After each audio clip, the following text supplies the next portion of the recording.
Hey guys, today I'm doing my August favourites, and when I came to think about the fact that I needed to sit down and do my August favourites, I didn't think I had that many, but as I was kind of going through my drawers and pulling things out to put into my little basket here, I've actually realised that there's quite a few things, and a lot of it is makeup related. I find that most months I feel like there's not that many makeup related items, it's more beauty products, but this month I've got quite a few makeup items, so I'm just going to go ahead and get started showing you what my favourites have been throughout the month of August. Now you might find you recognise some of these products from previous favourites videos, but these are just things that I've been reaching for a lot this month, and to be honest, some of the things I have kind of been reaching for a few months now, and just it never really clicked that they were favourites because I was just using them all the time. But as I was, like I said, I didn't think I had that many, but as I was going through I was like, actually yeah, that's a favourite, and I have been wearing that a lot. So the first thing is my foundation. This is the Bourjois Healthy Mix Serum in shade 52 Vanilla. I have been using this foundation ever since I first got it, which is, I don't know, like a year, 2 years even maybe. Obviously not this same exact one, I've obviously run out of it and repurchased it, but it's really kind of hit home this month how much I love this foundation, because I tried to switch over to another foundation and that was just a complete fail, and I just kind of realised how much I love this foundation, and actually I'm very happy with it and I don't really want to switch to something new. So this is definitely a favourite, and like I said, it's been a favourite for a while.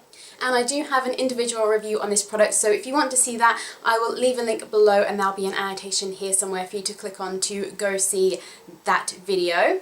Next is a blush that I have fallen back in love with this month. I've had this blush for a while and I kind of go in phases of wearing it, and I'll get like a new blush in, so that'll be my new favourite and I'll wear that a lot. And this month I've just kind of been going through my stash and I came across e.l.f.'s Candid Coral blush, and I used to go on and on and on about this blush last year maybe, I think, and it used to be what I would always wear.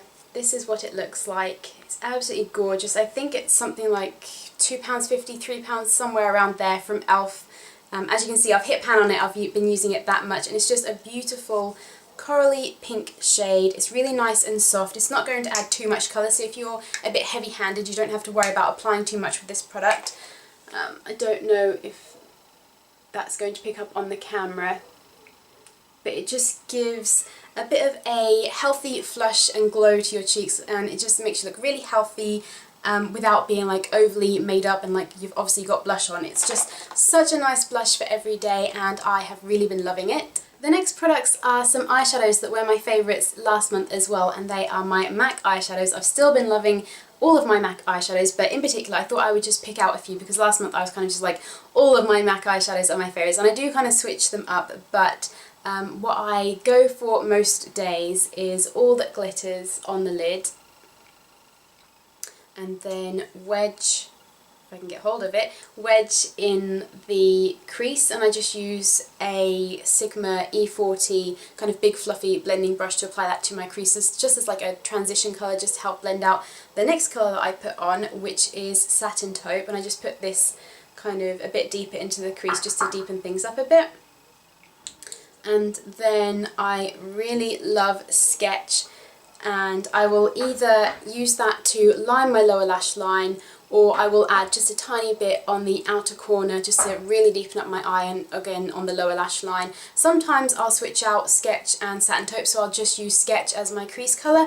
But like I said, all of my MAC eyeshadows I've been loving, but those four in particular have been the ones that I've been reaching for the most in the month of August, which is funny because I'm not wearing any of those on my eyes today. Actually, I'm wearing Wedge in the crease, but on my lids today is Expensive Pink, in case you were wondering. A couple more eye products that were in previous favourites videos. The first is the Model Co Black Eyeliner pencil that I got in a Birchbox not too long ago. It's just a typical standard black eyeliner, but this has been the one that I found myself reaching for the most. I've had other eyeliners that have been my favourites in previous months, but this one just seems to be the one that I'm gravitating towards at the moment. It's just absolutely lovely. It's really soft, really pigmented. It smudges out easily, so I like this because I can apply it and then smudge it out with a Q-tip, just to kind of soften up the lash line but still have it looking black and smoky and intense. But it's not too harsh at the same time. It's really really strange thing. But once you've smudged it out, it kind of stays in place. It doesn't smudge everywhere, it doesn't fade over the course of the day. I just really, really like this, and it has a built-in sharpener in the lid, so that's really handy as well. And then the second eye product that has been in definitely my last favourites video, and probably the one before that as well, is my Maybelline the Falsies mascara. This has been the mascara that I just keep reaching for day to day and nights out. It's just absolutely amazing. It's perfect for daytime to kind of boost up my lashes. It curls them phenomenally. Like I said, I said it in my last favourites video, it makes it look like I'm wearing false lashes when I'm not.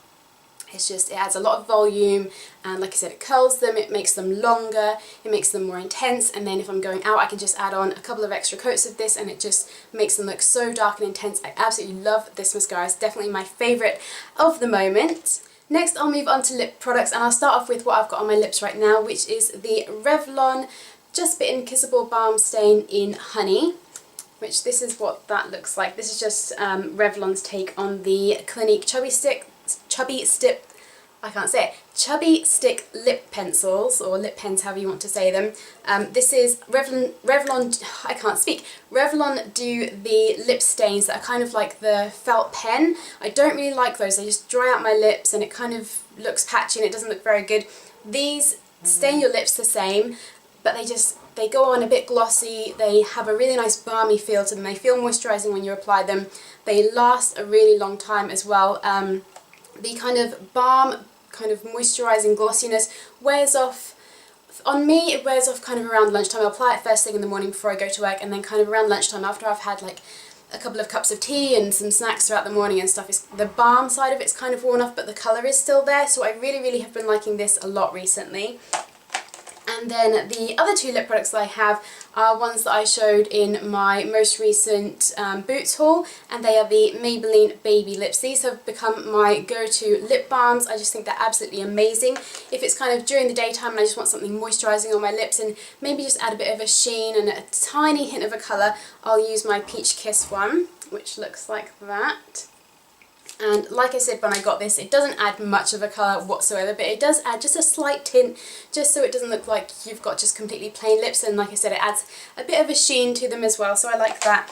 And then for nighttime, like when I'm going to bed and I want to moisturise my lips before I go to bed, I'll use this one in Mint Fresh, which is just like a plain lip balm. It's really moisturising. This one also has SPF, I think it's an SPF of 20 in it, so if you wanted to wear it during the day, make the most of the last of the summer sunshine, because I feel like the weather is starting to turn now, this is really great for that as well. Another product that I've really been loving recently, which was also in that Boots haul, is my La Roche-Posay Effaclar Duo. This is a facial moisturiser, and it says it's a corrective and unclogging anti-imperfection care product. It has no parabens in it, and yeah, I said in that haul video that my skin has really been flaring up a lot recently, especially kind of at the sides of my cheeks, and I felt like it was more like a hormonal thing. It does tend to get worse at that time of the month, but just for some reason recently, like within the last sort of month or two, my skin has been getting a lot worse, so I needed something to try and sort that out, and I've been trying this for the past couple of weeks, morning and night, and my skin has improved so much already. I can't believe the difference it's made. My skin is now back to its kind of regular, how it was before it started flaring up, so hopefully, I'm hoping if I continue using this, it will just continue to get better and better and better. So I probably will be doing a full review on this once I've kind of given it a bit longer, just to see how it really works on my skin kind of over the course of a month or 2 months. So it will be a little while coming, but I do plan on doing a full review on this. And if you have any comments about this that you want to leave in the comments below for anybody else that's thinking about this, has maybe tried it for a bit longer than I have, then please leave those in the comments below to help anybody else out. But definitely been loving this product. Next I have a nail polish, and it is Essie's Bordeaux. I actually Instagrammed pictures of this towards the beginning of the month, and this is just an absolutely gorgeous, like, blood red nail polish. It's not sheer, it takes a couple of coats. I would say if you wanted it completely opaque, you'd want 3 coats. When I've used this, I've used 2 coats, and it's not sheer, but it's strange to describe. It has an almost jelly finish, and it's just absolutely beautiful. Perfect for the autumn season, so I'm probably going to get a lot more use and wear out of this in the upcoming months, but this is just such a gorgeous, gorgeous colour. I don't have anything like this in my collection and I absolutely love it. 2 more products to go. So my next favourite for August is a necklace, and it's this one that I showed you in my most recent collective haul. This is from River Island and it was £8, and it's just so different and funky and quirky and unlike anything that I own. I love how it adds a pop of colour to a basic outfit. I've been wearing this a lot when I've just been wearing like a plain white or black t-shirt and jeans and flats. This just kind of adds that little pop of colour and little bit of just kind of something interesting and different to my look, and I just think it's so, so cute and I love it. And for anybody wondering, I named my owl Percy. Does anybody else do that? Do you name animals and things? There was a spider in my room the other night and I named him Henry. Does anybody else do that? I feel like I'm weird for doing that, but maybe I'm not. Comment below if anybody else names things like necklaces and random spiders in your room. Let me know in a comment below and let me know I'm not the only person that does it, because I feel like a bit of a weirdo at the moment. And finally, my last favourite is a food favourite, and it is Sainsburys Free From Chocolate Chip Muffins. Now these have been a long time favourite of mine, but I've just never thought to include them in a video. But I thought I would share them with you for anybody else that might be lactose intolerant like I am, and you love chocolate, so you're really struggling not being able to eat chocolate, because that was like a big thing for me when I kind of became lactose intolerant. I was such a chocoholic before that point that I was like, oh my god, I can't have chocolate now. But I found these and these are amazing. So if you have a chocolate craving and you're lactose intolerant, give these a try. You won't regret it. They don't taste like synthetic-y chocolate like a lot of other free from chocolate bars and that kind of thing. They taste like actual chocolate. To be honest, they are a little bit hit and miss. Sometimes they're a bit dry, but for the majority of the time they are really nice and gooey and just perfect. They're so chocolatey and yummy, and okay, they may not be the healthiest thing, but everybody deserves a treat now and then. So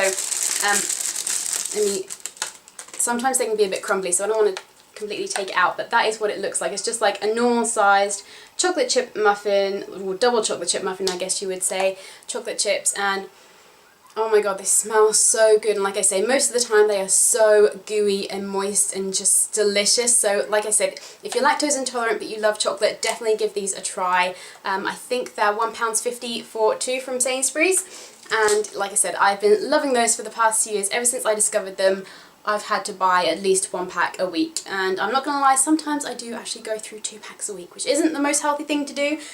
But there you go. So they were all of my favourites for August. I hope you liked this video. Give it a thumbs up if you did, so that I know. And let me know in the comments below what your favourites for the month were. So I hope you guys are having a great day, and I will see you in my next video. Bye guys!